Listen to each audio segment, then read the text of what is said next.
ನಮಸ್ಕಾರ. ಇಂದು ನಾವು ಹರಿಯಾಲಿ ಪಲಾವ್ ಮಾಡೋಣ. ಮೊದಲಿಗೆ ಬಿಸಿ ನೀರಿಗೆ ಪಾಲಕ್ ಸೊಪ್ಪನ್ನು ಹಾಕಿ 1 ನಿಮಿಷ ಕುದಿಸೋಣ. ನಂತರ ಮಿಕ್ಸಿ ಜಾರಿಗೆ ತಣ್ಣಗಾದ ಪಾಲಕ್ ಸೊಪ್ಪು, ಕೊತ್ತಂಬರಿ ಸೊಪ್ಪು, ಹಸಿರು ಮೆಣಸಿನಕಾಯಿ, ಶುಂಠಿ, ಬೆಳ್ಳುಳ್ಳಿ ಎಲ್ಲವನ್ನು ಹಾಕಿ ಪೇಸ್ಟ್ ರೆಡಿ ಮಾಡಿಕೊಳ್ಳೋಣ. ನಂತರ ಕುಕ್ಕರನ್ನು ಬಿಸಿಗಿಟ್ಟು 2 ಚಮಚ ತುಪ್ಪ, 3 ಚಮಚ ಎಣ್ಣೆಯನ್ನು ಹಾಕಿ ಜೀರಿಗೆ ಹಾಕಿ ನಂತರ ಈರುಳ್ಳಿಯನ್ನು ಹಾಕಿ ಚೆನ್ನಾಗಿ ಫ್ರೈ ಮಾಡಿಕೊಳ್ಳೋಣ. ನಂತರ ರುಬ್ಬಿಟ್ಟುಕೊಂಡ ಪೇಸ್ಟನ್ನು ಹಾಕಿ ಫ್ರೈ ಮಾಡಿಕೊಂಡು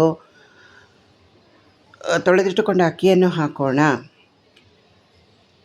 ನಂತರ ಅರ್ಧ ಚಮಚ ಅರಿಶಿಣ ಪುಡಿ, ಬಟಾಣಿ, ಹುರುಳಿಕಾಯಿ,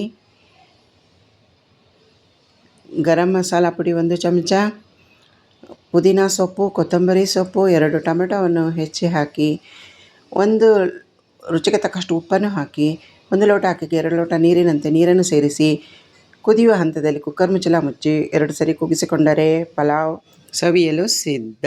ಧನ್ಯವಾದಗಳು.